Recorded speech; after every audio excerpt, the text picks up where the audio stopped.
Sir, ദാ ഇവനാണ് ഇവിടെ വന്നത്. ഒരുപാട് സമയം ഇവിടെയൊക്കെ ചുറ്റിത്തിരിഞ്ഞു. നേരം പുലരാറായപ്പോഴാണ് പോയത്.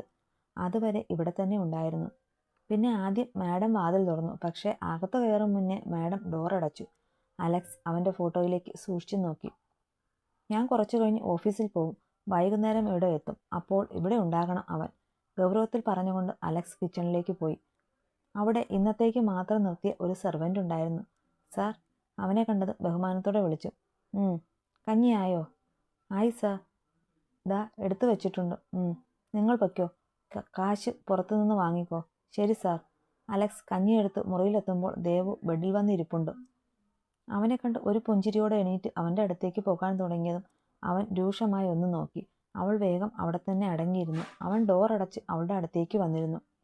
അവളുടെ നെറ്റിയിലും കഴുത്തിലുമൊക്കെ തൊട്ടു നോക്കി. ദാ ഈ കഞ്ഞി കുടിക്ക്, ക്ഷീണം മാറട്ടെ. എന്നിട്ട് മെഡിസിൻ കഴിച്ചു കിടന്നോ. കഞ്ഞി അവൾക്ക് നേരെ നീട്ടിക്കൊണ്ട് പറഞ്ഞു. അവൾ അവനെയും അവൻ നീട്ടിയ കഞ്ഞിയിലും സൂക്ഷിച്ചു നോക്കി. എന്താടി നോക്കിയിരിക്കുന്നേ? എൻ്റെ സൗന്ദര്യം പിന്നെ നോക്കാം. കഞ്ഞി കുടിക്കടി. അവൻ്റെ ശബ്ദം ഉയർന്നതും അവൾ വാ തുറന്നു. കഞ്ഞി കുടിക്കുമ്പോൾ അവളുടെ മുഖം ചുളുങ്ങുന്നത് അവൻ ചെറുചിരിയോടെ നോക്കി. നിനക്ക് മതി ഇച്ചായ, അവൾ പതിയെ പറഞ്ഞു. കുറച്ചുകൂടെ കുടിച്ചിട്ട് നിർത്താം, അല്ലു പറഞ്ഞു.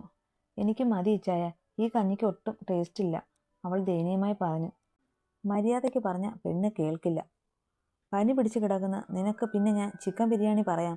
മര്യാദയ്ക്ക് വാ തുറക്കടി. വിറയ്ക്കുന്ന ചുണ്ടുകൾ കൂട്ടിപ്പിടിച്ച് കണ്ണ് നിറച്ച് നോക്കുന്നവളെ കണ്ടപ്പോൾ ഇപ്രാവശ്യം അലക്സിന് എന്തുകൊണ്ടോ ദേഷ്യപ്പെടാൻ തോന്നിയില്ല. അവൻ്റെ അലർച്ച കേട്ട് പേടിച്ചാണെന്ന് തോന്നുന്നു. കൊച്ചു വാ തുറന്നു. ഒരു സ്പൂൺ കഞ്ഞി കൂടെ കൊടുത്തിട്ട് അവൻ അവളോട് പോയി വാ കഴുകി വരാൻ പറഞ്ഞു. അപ്പോൾ തന്നെ ഇറങ്ങി ഓടിയവൾ. ഈ പെണ്ണിൻ്റെ കാര്യം. അലക്സ് ചിരിയോടെ പുറത്തേക്കിറങ്ങി. അവൻ തിരിച്ചു വരുമ്പോൾ അവൾ ബെഡിലിരിപ്പുണ്ട്. കയ്യിൽ ഫോണുമുണ്ട്.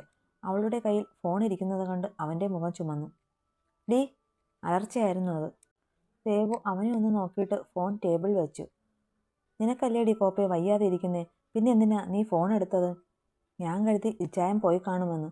അപ്പോൾ ഒന്ന് വിളിക്കാനായിട്ട്. അവൻ്റെ മുഖത്ത് നോക്കാതെയാണ് പറച്ചിൽ. ഞാൻ നിന്നോട് പറയാതെ പോകുകൂടി. അവളൊന്നും മിണ്ടില്ല. ദാ ഇത് കഴിക്ക്. അപ്പോഴാണ് അവൻ്റെ കയ്യിലിരിക്കുന്ന ബൗളിലേക്ക് അവൾ നോക്കിയത്. പിന്നെ അവൻ്റെ മുഖത്തേക്ക് സങ്കടത്തോടെ നോക്കി. നോക്കണ്ട, ഇച്ചിരി കഞ്ഞിയേ കുടിച്ചുള്ളൂ, അതുകൊണ്ട് ഇത് മുഴുവൻ കഴിക്കണം ഇവിടെ ഇരുന്ന്. ഇച്ചായ, ഇപ്പോൾ തന്നെ എൻ്റെ വയറ് നിറഞ്ഞു. അവൻ അവളുടെ അടുത്തേക്ക് വന്ന് ടീഷർട്ട് അല്പം പൊക്കി അവളുടെ വയറ്റിലൊന്ന് തലോടി. പെട്ടെന്നായതുകൊണ്ട് അവളൊന്ന് വിറച്ചുകൊണ്ട് ശ്വാസം പിടിച്ചു വെച്ചു. ദാ ഇതിൽ ഒരാപ്പിൾ കഴിക്കാനുള്ള സ്ഥലമുണ്ട്, അത് പറഞ്ഞ് കൈ മാറ്റി. അവളിപ്പോഴും അവനെ നോക്കാതെ താഴെ നോക്കി നിൽക്കുവാണ്. അവൻ കുറുമ്പോടെ അവളുടെ മുഖം പിടിച്ചുയർത്തി. അവളുടെ മുഖം കണ്ടവൻ്റെ ശരീരം ഒന്ന് വിറച്ചു. ആകെ ചുവന്ന് അവളുടെ ചുണ്ടുകൾ വിറയ്ക്കുന്നുണ്ട്. കണ്ണിലെ കൃഷ്ണമണികൾ കിടന്നു പിടയ്ക്കുന്നുണ്ട്. ഇവളെന്നെ വഴി തെറ്റിക്കും. അവൻ തലയൊന്ന് കുടഞ്ഞുകൊണ്ട് അവൾക്ക് നേരെ ബൗൾ നീട്ടിപ്പിടിച്ചു. അവനെ ഒന്ന് നോക്കിയിട്ട് ഒരു പീസ് കഴിച്ചു. ദാ ഈ മെഡിസിൻ കഴിച്ചിട്ട് ബാക്കി കഴിക്കാം, ഇല്ലെങ്കിൽ നീ അതിനും വയറ്റിൽ സ്ഥലമില്ല എന്ന് പറയും. അവൾ നല്ല കുട്ടിയായിട്ട് അത് വാങ്ങിക്കഴിച്ചു. പിന്നെ അവൾ ഓരോ പീസായിട്ട് അവനെ നോക്കി എടുത്ത് കഴിക്കാൻ തുടങ്ങി. അവൻ അവളെ നോക്കി ചെറുചിരിയോടെ ഇരുന്നു. ഇച്ചായ, എന്താടാ? ഇച്ചായന് വേണ്ടേ? വേണ്ട, നീ കഴിച്ചോ. ഞാനല്ല രോഗി. ഒരു പീസ് കഴിക്കിച്ചായ, ദേവു അവനെ നിർബന്ധിച്ചു. അവൻ ഒരു പീസ് ബൗളിൽ നിന്നെടുത്ത് കഴിച്ചു. അത് കണ്ടപ്പോൾ ദേവുവിൻ്റെ ചുണ്ടിൽ ഒരു പുഞ്ചിരി വിരിഞ്ഞു. ആകെ ചുവന്ന മുഖത്തോടെ തന്നെ നോക്കി ചിരിക്കുന്ന പെണ്ണിനെ കണ്ട് അല്ലു അവളുടെ അടുത്തേക്ക് ചേർന്നിരുന്നു. നിന്നെ കടിച്ചു തിന്നാൻ തോന്നുന്നുണ്ട് കുഞ്ഞായിപ്പോ. അവൾ അവനെ മുറുകെ പിടിച്ചു നെഞ്ചിൽ മുഖം അമർത്തി വെച്ചു. ഇല്ല, ഇപ്പോൾ ഒന്നും ചെയ്യില്ല. അവനൊരു ചിരിയോടെ അവളെ മുറുകെ പിടിച്ചു അങ്ങനെ തന്നെ ഇരുന്നു. ദേവു, നിറഞ്ഞു നിന്ന നിശബ്ദതയെ കീറി മുറിച്ചുകൊണ്ട് അവൻ്റെ ശബ്ദം അവിടെ മുഴങ്ങി. നെഞ്ചിൽ നിന്ന് മുഖമുയർത്താതെ തന്നെ മോളി. ഇന്നലെ ആരാ ഇവിടെ വന്നത്? അവൾ തലേ ദിവസത്തെ കാര്യങ്ങൾ ഓർത്ത് ഒന്ന് വിറച്ചുകൊണ്ട് കണ്ണു നിറച്ച് അവനെ നോക്കി. എന്നെ വെറുതെ ദേഷ്യം പിടിപ്പിക്കരുത് ദേവു, കണ്ണു തുടയ്ക്ക്, ശാന്തമായി അവൻ പറഞ്ഞു. മിഥുനേട്ടനായിരുന്നു. ഞാൻ ഇച്ചായൻ എന്തെങ്കിലും എടുക്കാൻ മറന്നു വന്നതാകും എന്ന് കരുതിയാണ് പെട്ടെന്ന് വാതിൽ തുറന്നത്. പക്ഷേ പെട്ടെന്ന് മുന്നിൽ കണ്ടപ്പോൾ പേടിച്ചു പോയി. ഞാൻ ഡോർ അടച്ചു ഇവിടെ വന്നിട്ട് ഇച്ചായൻ്റെ ഫോണിൽ കുറേ വിളിച്ചു, പക്ഷേ എടുത്തില്ല. അത് പറയുമ്പോൾ അവളുടെ കുഞ്ഞു ശരീരം വിറയ്ക്കുന്നുണ്ടായിരുന്നു. അതിൽ നിന്ന് തന്നെ അവൾ എത്രമാത്രം പേടിച്ചുവെന്ന് അവനും മനസ്സിലായി. അവൻ അവളെ ചേർത്ത് പിടിച്ച് തലയിൽ തലോടി. സോറി കുഞ്ഞാ, ഞാൻ പെട്ടെന്ന് ഒറ്റയ്ക്കാക്കി പോകാൻ പാടില്ലായിരുന്നു, ഇനി ഉണ്ടാകില്ല. അവൻ അവളുടെ തലയിൽ ഒന്ന് മുത്തി. എന്തൊക്കെയോ ആലോചിച്ച് അലക്സ് കിടന്നു. കുറച്ചു കഴിഞ്ഞ് ഫോൺ വൈബ്രേറ്റ് ചെയ്യുന്നത് കേട്ട് അവൻ ഫോൺ എടുത്ത് നോക്കി. ഡെവി ആയിരുന്നു. അവൻ തൻ്റെ നെഞ്ചിൽ കിടക്കുന്ന പെണ്ണിനെ നോക്കി. നല്ല ഉറക്കമാണ്. ഇപ്പോഴും മുഖം ചുവന്നാണ് ഇരിക്കുന്നത്. ചുണ്ടുകൾ കൂർപ്പിച്ചു വെച്ചാണ് ഉറക്കം. കൈ രണ്ടും അവൻ്റെ നെഞ്ചിൽ തന്നെയാണ്. അവനൊരു ചിരിയോടെ അവളുടെ നെറ്റിയിലൊന്ന് മുത്തി അവളെ നേരെ കിടത്തി ഷീറ്റെടുത്ത് മൂടിക്കൊടുത്തു. എന്നിട്ട് ഒരു നോട്ട് എഴുതി അവിടെ വെച്ചിട്ടു അവൻ ഫ്രഷായി താഴേക്ക് പോയി. ഞാൻ തിരിച്ചു വരാൻ ചിലപ്പോൾ ലേറ്റ് ആകും. അവൾ എണീറ്റ് എന്തെങ്കിലും വേണമെന്ന് പറഞ്ഞാൽ അത് ചെയ്തു കൊടുക്കണം. പിന്നെ ഞാൻ വരുമ്പോൾ അവൻ ഇവിടെ ഉണ്ടാകണം. അത്രയും പറഞ്ഞ് അലക്സ് പോയി. മിക്കവാറും ഇന്ന് അവൻ്റെ മരണമാവും, ബോഡി ഗാർഡ്സിൽ ഒരാൾ പറഞ്ഞു. പറയാനൊക്കില്ല. മാഡം പറഞ്ഞ പോലെ ചെകുത്താനാണ് ചിലപ്പോഴൊക്കെ. അലക്സ് നേരെ ഓഫീസിലേക്കാണ് പോയത്. അവിടെ അവനെ കാത്ത് ഡെബി ഉണ്ടായിരുന്നു. നീ ഇതെവിടെയായിരുന്നു അല്ലു? രാവിലെ വീട്ടിൽ നിന്ന് ഇറങ്ങിയതല്ലേ? ഡെബി അവനെ കണ്ടപാടെ ചോദിച്ചു. പപ്പ, അത് ചോദിക്കാനാണോ എന്നെ കാത്തു നിന്നത്? ചോദിച്ചതിന് ഉത്തരം തരാതെ മറു ചോദ്യം ചോദിക്കുന്നവനെ ഡെബി സൂക്ഷിച്ചു നോക്കി. എന്താ പപ്പ? അല്ലു ചോദിച്ചു. ഒന്നുമില്ല, ഞാൻ വന്നത് നിന്റെ അങ്കിളും ആൻറ്റിയും കൂടെ എന്നോട് ഒരു കാര്യം പറഞ്ഞു. ഡെബി പറഞ്ഞു തുടങ്ങിയപ്പോൾ തന്നെ അല്ലു പപ്പയെ ശാസന പോലെ വിളിച്ചു. പപ്പാ. കല്യാണമല്ല അല്ലു, റീത്തയ്ക്ക് ഇവിടെ എന്തെങ്കിലും ഒരു ജോലി. അവൻ്റെ വിളി കേട്ട് ഡെബി പെട്ടെന്ന് പറഞ്ഞു. അപ്പോൾ അവൾ ഒരുങ്ങിയിറങ്ങിയതാണല്ലേ? ശരിയാക്കാം. അല്ലു എന്തോ ആലോചിച്ചുറപ്പിച്ചു. നാളെ തന്നെ ജോയിൻ ചെയ്യാൻ പറയും അവളോട് പപ്പ. നാളെ 10 മണിക്ക് അവളിവിടെ ഉണ്ടാകണം, അല്ലു ഗൗരവത്തിൽ പറഞ്ഞു. ഡെബി അവനെ സൂക്ഷിച്ചു നോക്കി. അവൻ്റെ ചുണ്ടിൽ ചിരി കണ്ടപ്പോൾ തന്നെ കാര്യങ്ങൾ ഏകദേശം പിടികിട്ടി. പിന്നെ അപ്പനും മോനും കൂടെ കമ്പനി കാര്യങ്ങൾ സംസാരിക്കാൻ തുടങ്ങി.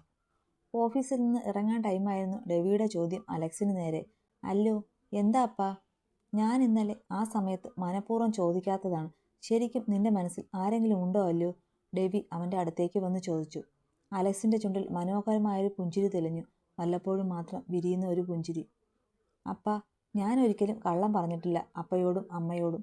പിന്നെ അങ്ങനെ ഒരു കുട്ടിയുണ്ട്, അവൾ എൻ്റെ ഗസ്റ്റ് ഹൗസിലുണ്ട്. അല്ലു അപ്പയോട് സത്യം പറഞ്ഞു. അല്ലു, ഡെബി വിശ്വാസം വരാത്ത പോലെ വിളിച്ചു. അവളുടെ സാഹചര്യം അതായിരുന്നു അപ്പ.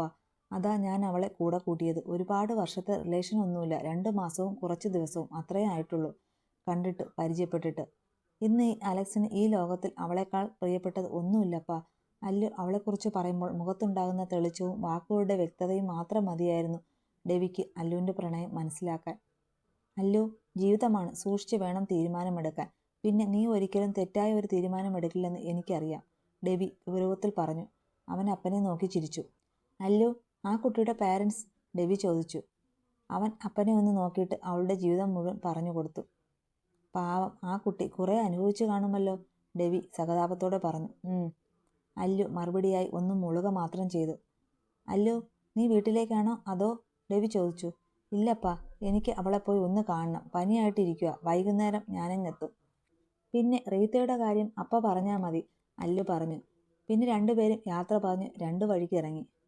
ദേവുവിനിപ്പോൾ കുഴപ്പമൊന്നുമില്ല. ആള് ഗാർഡ്സിനോട് വീട്ടിലെ വിശേഷമൊക്കെ തിരക്കിയിരിപ്പാണ്. അപ്പോഴാണ് അവളുടെ ഇച്ചായൻ്റെ കാർ വരുന്നത് കണ്ടത്. അവൾ തന്നെ ഒരു ഓട്ടമായിരുന്നു അകത്തേക്ക്. അവളുടെ ഓട്ടം കണ്ട് അലക്സ് കാണുകയും ചെയ്തു. സാർ. അലക്സ് കാർ ഒതുക്കി വീട്ടിലേക്ക് കയറാൻ തുടങ്ങിയപ്പോൾ ഗാർഡ്സ് അവൻ്റെ അടുത്തേക്ക് വന്നു. എന്തായി? അല്ലു ഗൗരവത്തിൽ ചോദിച്ചു. അവനെ നമ്മുടെ ഗോഡൗണിൽ ഇട്ടേക്കുവാ, മറുപടി പറഞ്ഞു. അത് കേട്ട് കഴിഞ്ഞപ്പോൾ അല്ലുവിൻ്റെ കണ്ണുകൾ വിടർന്നു. കുറച്ചുകൂടെ കഴിഞ്ഞ് അവനെ ഇങ്ങോട്ട് കൊണ്ടുവരണം.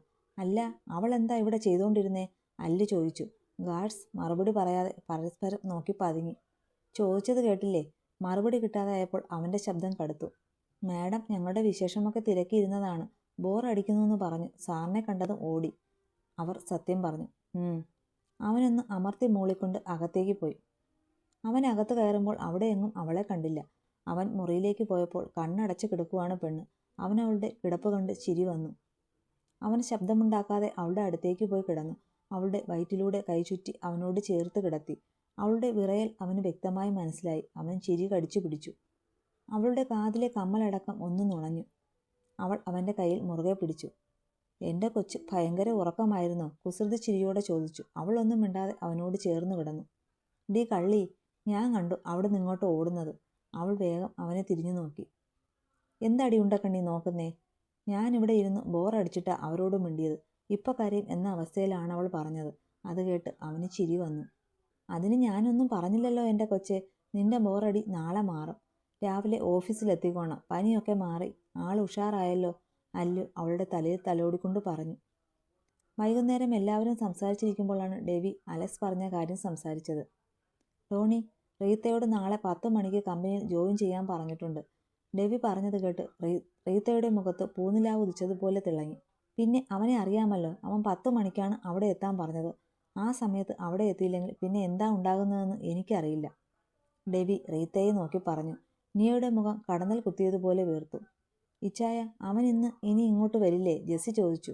വൈകുന്നേരം വരുമെന്നാണ് പറഞ്ഞത്. അറിയില്ല, അവൻ്റെ കാര്യമല്ലേ, ഡെബി പറഞ്ഞു.